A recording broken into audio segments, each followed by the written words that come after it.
Alors, bonjour. Alléluia, alléluia, alléluia. Christ est ressuscité, il est vraiment ressuscité. C'est avec ces propos que les premiers chrétiens se saluaient mutuellement après le jour de Pâques.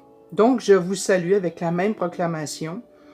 Alléluia, alléluia, alléluia. Christ est vraiment ressuscité. Aujourd'hui, nous allons méditer ensemble sur le ressuscité traversant nos portes closes. En hébreu, le mot traverser se dit avar ou aver. Ce sont les mêmes racines qui constituent le terme que l'on utilise pour désigner les Hébreux, c'est-à-dire le mot avri. En effet, le peuple hébreu, c'est le peuple qui traverse constamment. Dans toute son histoire, il traverse. Il traverse des montagnes, des vallées, des déserts. Un long désert pendant 40 ans, dans le livre de l'Exode. Et il traverse aussi la mer Rouge avec Moïse, toujours dans le livre de l'Exode. Mais tout au long de son histoire, il y a eu des traversées, il y a eu des exils. Il traverse aussi des épreuves, des souffrances. Mais toujours pour arriver à une autre rive, à la rive de la liberté. On ne peut rien traverser de pénible sans qu'au bout, il y ait une transformation, un aboutissement heureux. Ça, c'est l'essence même du mystère pascal. Je répète, on ne peut rien traverser de pénible sans qu'au bout, il n'y ait une transformation ou un aboutissement heureux. Donc aujourd'hui, nous méditerons sur le ressuscité qui traverse nos murs pour venir nous rejoindre à l'intérieur de nous-mêmes. D'ailleurs, nous avons vu ensemble lors de la vidéo intitulée « Pâques du confinement à la liberté » comment ce que nous vivons présentement là, dans le confinement, comment c'est une merveilleuse occasion pour retrouver la liberté intérieure de nous-mêmes. Alors que nous sommes confinés physiquement, eh bien, spirituellement, par contre, nous sommes en train de découvrir et de redécouvrir les trésors cachés de notre foi. C'est une occasion pour retourner à nos racines spirituelles. Vous savez que le mot liberté, là, il est aussi galvaudé que le mot amour. Hein? Les 3/4 du temps, le mot liberté, là, pour bien du monde, ça veut dire je fais ce qui me plaît, comme je le veux et quand je le veux, et bon, etc.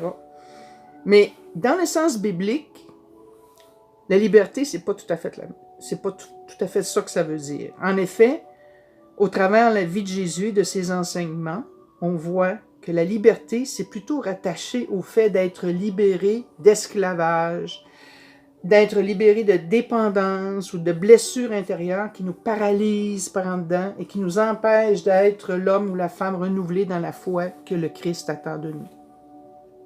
Par conséquent, la présente situation que nous vivons, de la COVID-19 puis du confinement et tout ça, alors que nous sommes confinés chacun chez nous, c'est une formidable occasion de retrouver la liberté du Christ à l'intérieur de nous-mêmes, de nous laisser saisir par lui, par son Esprit Saint, pour être en mesure d'aller plus loin dans notre cheminement personnel de foi, d'espérance et de charité. On pourrait donc dire qu'à travers nos portes closes, là, nos 4 murs où on est enfermé, le Seigneur traverse ces murs-là, mais aussi les murs de nos blocages intérieurs pour venir habiter spirituellement en nous, pour s'installer en nous. En hébreu, s'installer, c'est ishav, qui rejoint le mot shabbat, ok? Se reposer chez nous et accomplir en nous son œuvre de salut. Son œuvre de salut, c'est quoi? Ayant ainsi traversé jusqu'à l'intérieur de nous-mêmes, il peut maintenant nous supporter alors que nous sommes en train de traverser nos épreuves. Et il ne nous abandonne pas en chemin. Quand le peuple d'Israël a traversé la mer Rouge et quand il a traversé le désert pendant 40 ans, le Seigneur ne les a pas abandonnés. Il les tenait dans sa main tout au long de leur traversée. Et tout au long du reste de l'histoire du peuple d'Israël aussi, parce qu'il y a Il y a encore long d'histoire là, à part de ça. Il vient avec nous traverser cet épisode difficile de nos vies qui est la présente pandémie là, pour nous amener vers une autre rive, celle de la liberté intérieure, celle de la transformation. J'aimerais vous relire une page d'Évangile qui nous relate un épisode où Jésus ressuscité est passé au travers les portes closes du cénacle où les disciples étaient rassemblés depuis la crucifixion. Là.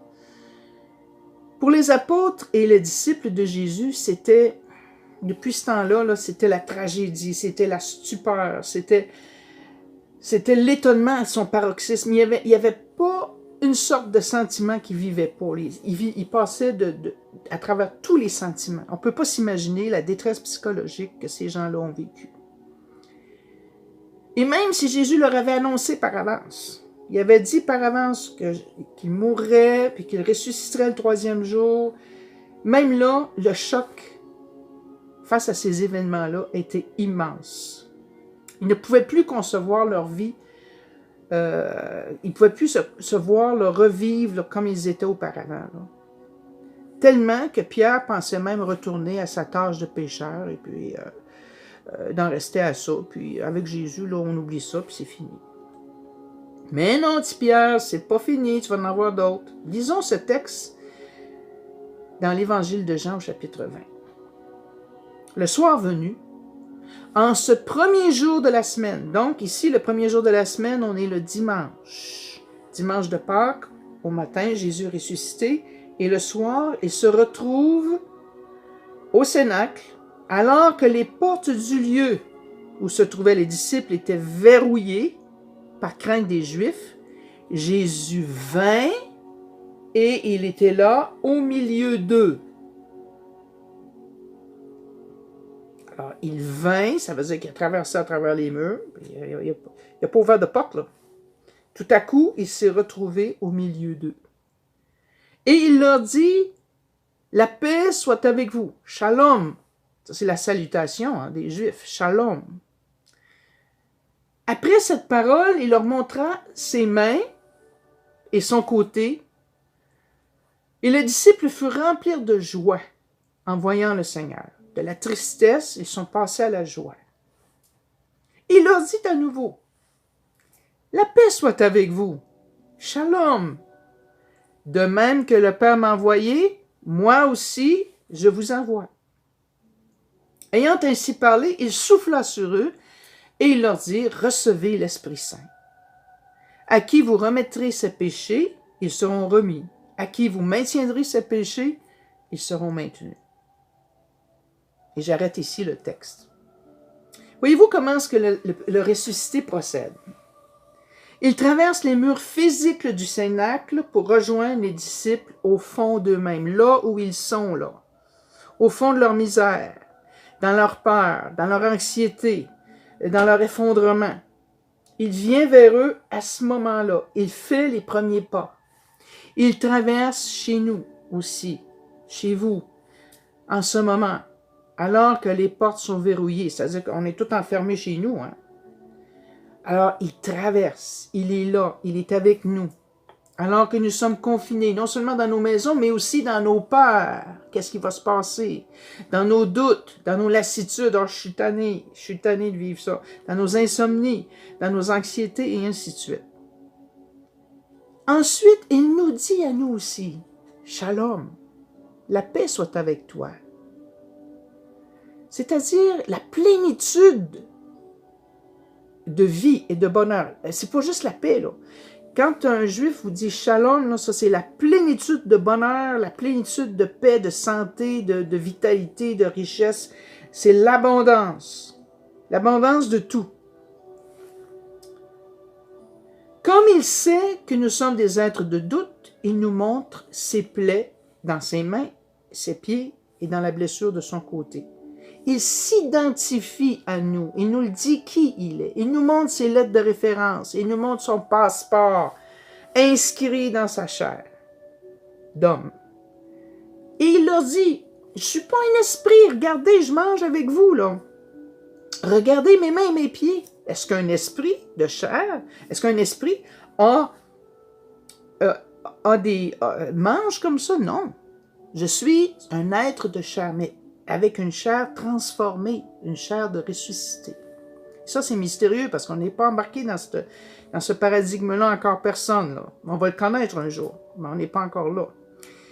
Il souhaite à nouveau la paix, shalom, comme pour éloigner de nous la peur, le doute.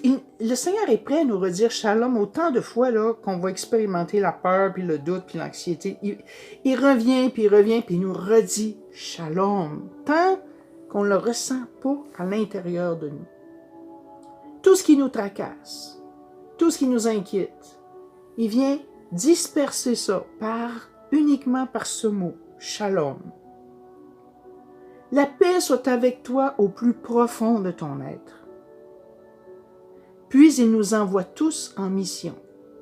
Il ne perd pas de temps, le Seigneur. Là. Une fois qu'il nous a pacifiés, là, va en mission. De même que le Père m'a envoyé, moi aussi je vous envoie. Là, c'est à votre tour à y aller. Là. On sent bien que les disciples apeurés ne sont pas encore prêts pour ça, puis nous autres non plus.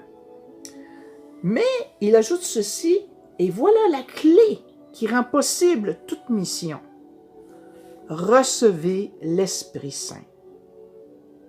Sans l'Esprit Saint, aucune mission n'est possible. Mais avec l'Esprit Saint, tout est possible. Il souffla sur eux, l'Esprit Saint. On est le soir de Pâques, là. On n'est pas au moment de la Pentecôte, mais déjà là, le Christ ressuscité donne l'Esprit Saint. Il le donne en abondance et il le donne gratuitement. La bombe est lâchée. Vous allez me dire, ben oui, violent, c'est pas une bombe, l'Esprit Saint. Il y a le genre en discrétion, il y a le genre en douceur. C'est vrai, les 3/4 du temps, c'est comme ça que ça se passe. C'est pas toujours des grandes merveilles et des grandes affaires extraordinaires. Mais dans l'histoire de l'Église, chaque fois que l'Église a eu besoin de la puissance de l'Esprit Saint était au rendez-vous. Il était au rendez-vous pour agir avec puissance, quand il le fallait, quand c'est nécessaire. Puis si vous êtes d'accord avec moi, l'Église en ce moment, elle a drôlement besoin de l'action de l'Esprit Saint. Juste une petite joke en passant, concernant la pandémie. Le diable et puis Dieu se rencontrent pour jaser de la pandémie. Hein? Ça fait qu'un petit peu comme nous autres, des fois on jase entre nous autres. Puis le diable, il dit à Dieu, ben, tu vois, j'ai réussi à faire fermer toutes les églises. Il n'y a plus personne qui se rassemble pour prier. Et Dieu de lui répondre, tu vois, pendant cette pandémie, j'ai réussi à ouvrir les cœurs, là où la véritable adoration se passe. Alors Dieu n'en a pas fini avec nous autres. Puis quand toute apparence de fermeture, et puis de « oh, il n'y a plus rien de catholique qui se passe, tout est mort, la foi n'existe plus, il n'y a plus de Dieu, puis attention, parce que sous les braises, il y a un feu qui est en train de se rallumer. Et ça, c'est le feu de l'Esprit Saint, puis c'est comme ça que l'Esprit Saint agit. Sous la braise. Et quand c'est son heure, le feu poigne, puis il lève. Puis en plus, il y a le vent qui se mêle là-dedans. Alors imaginez qu'est-ce que c'est que ça fait. Et voyez-vous, la première mission que le Seigneur donne à ses disciples, à qui vous remettrez ses péchés, ils seront remis. À qui vous remettrez ses péchés, que vous maintiendrez ses péchés, ils seront maintenus. La première mission, c'est le pardon. Bon, c'est sûr qu'on a souvent attribué cette parole-là à la faculté de pardonner les péchés que le prêtre reçoit au moment de son sacerdoce, etc. Puis je suis pleinement d'accord avec ça, je n'irai pas à l'encontre de ça. Mais c'est aussi pour chacun des chrétiens. Ma première mission, une mission qui est constante, parce que toute la vie, on a besoin de ça, c'est de pardonner. Parce qu'il nous arrive toujours des patarafes. Il y a toujours quelqu'un qui ne comprend pas ce qu'on a dit ou que nous autres, on n'a pas compris, puis que, oups, il y a des petites difficultés dans le tissu relationnel. La première chose que le Seigneur veut pour chacun de nous, c'est qu'on refasse le tissu relationnel autour de nous, que ce soit dans nos familles, que ce soit nous avec nos familles, que ce soit nous avec nos communautés, peu importe. C'est de refaire ce fameux tissu relationnel. Des fois, c'est possible, et d'autres fois, c'est plus difficile. Mais c'est la première mission que le Seigneur nous donne après sa résurrection, à nous les chrétiens. Et cette question du pardon me rapporte à un autre récit, où Jésus a été dans les portes closes d'une maison à Capharnaüm, et c'était la seule manière qu'il pouvait enseigner à la foule, parce que pour se protéger de la foule, il était dans une maison, puis les portes étaient closes, puis il parlait de l'intérieur de la maison, puis les gens l'entendaient à l'extérieur. Puis là, il y avait un paralytique qui est venu, mais quand ces 4 porteurs ont vu que les portes étaient toutes bloquées, ils sont montés sur le toit, ils ont fait un trou dans le toit au grand désespoir du propriétaire, puis ils ont descendu le paralytique jusqu'au pied de Jésus. Mais là, si vous voulez, je l'ai raconté vite, mais on va y aller étape par étape, doucement, chronologiquement, pour ressentir à l'intérieur de nous comment le paralytique s'est senti, puis qu'est-ce que Jésus a vécu. Vous allez voir. En apparence, il nous semble que c'est le paralytique qui vient vers Jésus. Mais, en réalité, c'est Jésus qui a traversé la misère du paralysé avant même que celui-ci s'en aperçoive. Regardez bien le déroulement. Le paralysé descend par le toit de la maison. Et là, il part de l'extérieur, il fait soleil, là. Il rentre en dedans de la maison. Est-ce que vous pensez qu'il faisait clair dans cette maison-là? Si toutes les portes, toutes les issues sont fermées, il devait faire noir. Puis là, il rentre dans l'inconnu, il ne sait pas c'est qui est en bas, là. Il y a du monde qui l'attend, mais il ne sait pas c'est quoi, qu'est-ce qui va se passer, qu'est-ce qu'ils vont me faire. Puis le gars, il est paralysé, il ne peut pas bouger, là, il ne peut pas se défendre, là. Imaginez-vous qu'est-ce que c'est qu'il pouvait vivre intérieurement de peur et puis d'angoisse, de partir comme ça de la lumière du jour puis de descendre dans la noirceur complète, dans un milieu qu'il ne connaissait pas du tout. Puis Jésus, lui, il était en bas, il était assis par terre, puis il le voyait descendre. Puis au fur et à mesure qu'il le voyait descendre, il traversait le mur de sa conscience. Et la première chose qu'il lui a dit, c'est pas « lève-toi et marche ». Non, il lui a dit « tes péchés sont pardonnés ». C'est la première chose qu'il lui a dite. Comme de quoi que le pardon des péchés et le pardon mutuellement entre frères et sœurs, je dis frères et sœurs au sens large, là, dans une communauté, c'est la première chose pour permettre à l'Esprit Saint d'entrer en action. Quand il y a des blocages par rapport au pardon, qu'on ne se donne pas le pardon, qu'on hésite à le donner, ou on garde une certaine rancune, c'est très difficile pour l'Esprit Saint de passer, et de passer avec puissance. Alors, quand on a des grands ministères, soit des ministères de guérison intérieure, des choses comme ça, il faut soi-même être en situation de pardon face aux autres pour pouvoir arriver puis laisser passer l'Esprit Saint. Alors, avant même de constater le confinement de la paralysie, Jésus constate chez le paralysé son confinement intérieur, causé par le péché, le mal et la misère qu'il souffrait à l'intérieur de lui-même. Jésus a donc traversé le mur intérieur de sa paralysie spirituelle, qui est le péché, pour ensuite traverser le mur extérieur de sa paralysie physique. Et la merveille, c'est qu'il a guéri les deux paralysies. Alors tout ceci pour dire que tout commence par le pardon dans nos vies, comme je disais. Et il y a tellement de situations pour lesquelles nous devons refaire le tissu relationnel. Juste en ce moment avec la COVID, regardez toutes les frustrations que les uns et les autres ont vues. La plus grande frustration que je trouve, c'est les enfants qui ne peuvent pas aller visiter leurs parents dans les résidences de personnes âgées, surtout si ces parents-là sont très malades puis qui sont à l'article de la mort. C'est très frustrant, ça doit être très frustrant. Puis il y en a qui doivent vivre des grandes blessures par rapport aux autorités, par rapport à tout le monde médical qui a mis ça en place. Puis bon, ça prend énormément de résilience et ça, c'est comme demander un peu l'impossible aux gens. Il y a juste par la puissance de l'Esprit Saint que les personnes peuvent pardonner et accepter ces situations-là. Il faut le demander au Seigneur, il faut demander à l'Esprit Saint de pardonner dans leur cœur, parce que tout seul, on n'est pas capable de le faire. Je nous invite encore une fois, si vous le voulez, à nous tourner vers le Christ miséricordieux qui est derrière moi. On l'a vu déjà dans les vidéos précédentes. Mais je nous rappelle que cette icône-là du Christ miséricordieux, c'est un Christ ressuscité. C'est le Christ ressuscité. Et vous remarquez qu'il a les yeux fermés, les yeux qui regardent vers le bas. Il ne veut pas nous faire peur avec son regard. Il ferme les yeux sur notre misère, c'est-à-dire qu'il est prêt à tout nous pardonner. C'est comme ça qu'il a interpellé Sœur Faustine à nous voir. Puis, Sœur Faustine, qui est l'auteur de cette icône-là, le Seigneur lui avait dit au début de son cheminement,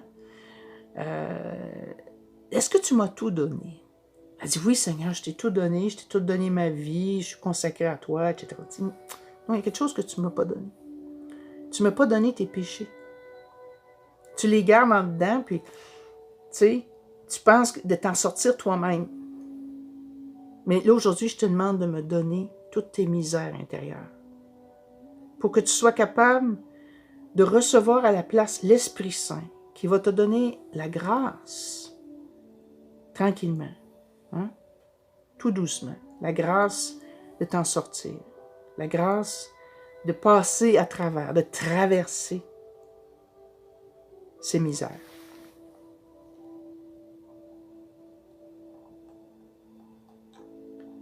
Alors nous fermons nos yeux.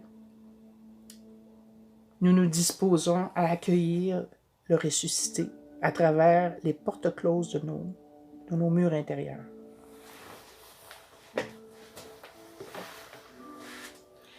Seigneur, toi le ressuscité, tu as traversé les murs du cénacle pour te manifester aux disciples et leur faire retrouver leur joie et leur paix intérieure. Aujourd'hui, Seigneur, je te demande humblement de traverser les murailles de mon cœur blessé par les événements de la vie. Si tu peux traverser des murs de pierre, tu peux aussi traverser les murs de mon âme et de mon esprit. Si j'y consens et si je te dis maintenant, viens Seigneur, viens et traverse-moi de bord en bord. Souffle sur moi ton esprit, comme tu as fait sur tes disciples le soir de Pâques. Souffle sur moi un esprit de pardon pour que je puisse pardonner totalement et définitivement toute personne m'ayant offensé, brusqué ou violenté. Et je vous invite à nommer à l'intérieur de vous-même les noms de ces personnes qui vous ont fait mal, ou peut-être le nom des personnes à qui vous avez fait mal.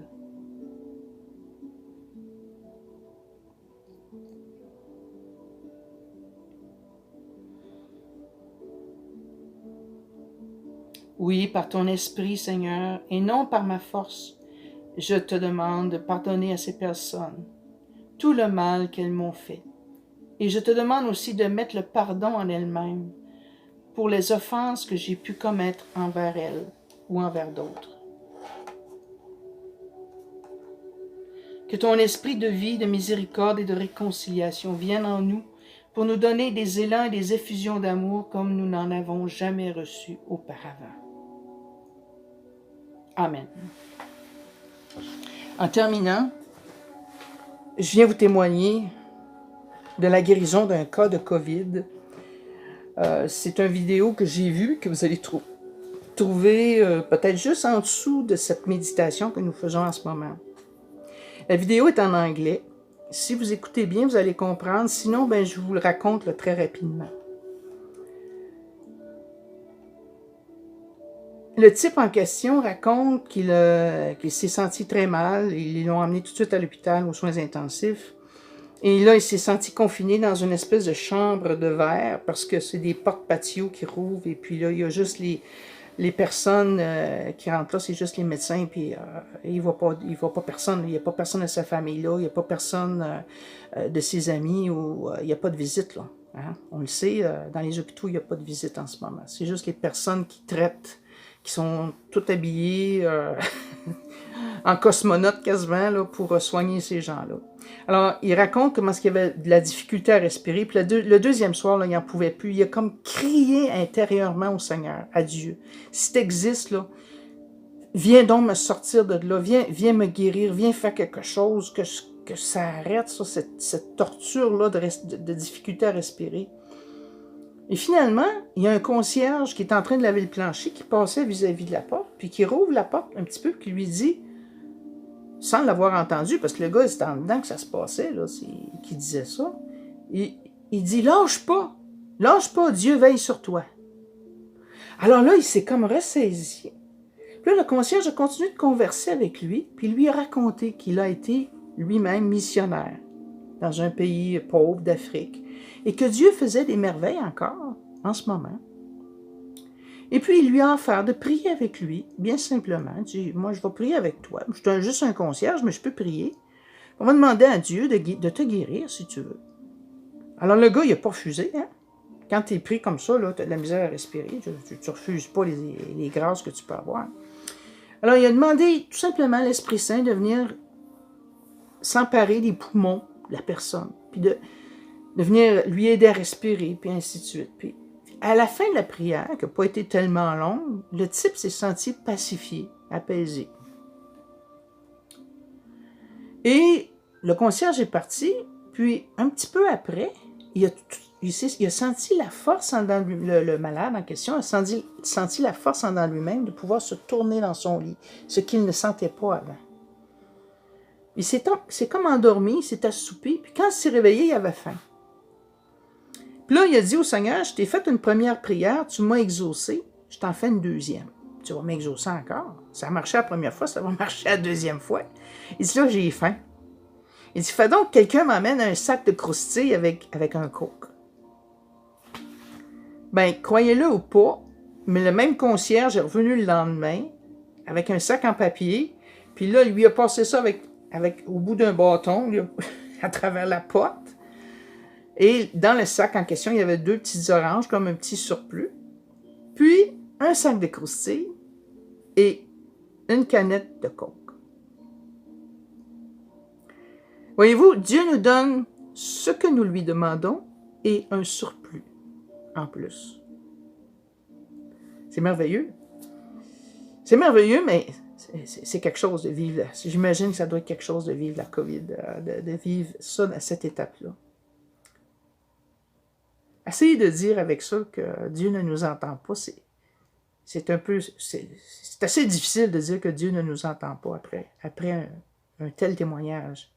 Et je nous souhaite de ressentir cette même proximité de Dieu à travers ce que nous avons à vivre en ce moment.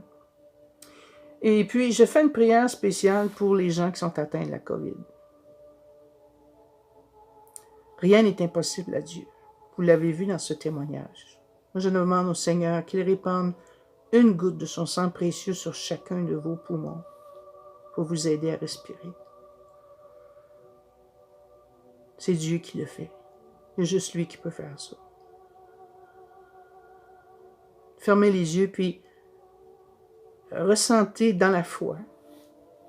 Allez chercher dans toutes les petites graines de foi qui restent en vous. En respirant doucement. Que le Seigneur est en train de vous visiter. Croyez fermement. Et avec vous, je crois. Et il n'y a pas juste moi qui prie avec vous, il y a toutes les autres qui nous accompagnent à travers ce visionnement de vidéos qui prient avec vous. Oui, Seigneur, en ton nom, Jésus, dans la foi, toi qui es le ressuscité, une seule goutte de ton sang précieux sur chacun de ces poumons qui sont malades. Tu peux le faire, Seigneur. Et je te remercie, Seigneur, de le faire dans la foi. Amen, et je vous souhaite une bonne journée. Et nous vous gardons tous dans nos prières. Tous, sans exception. Amen.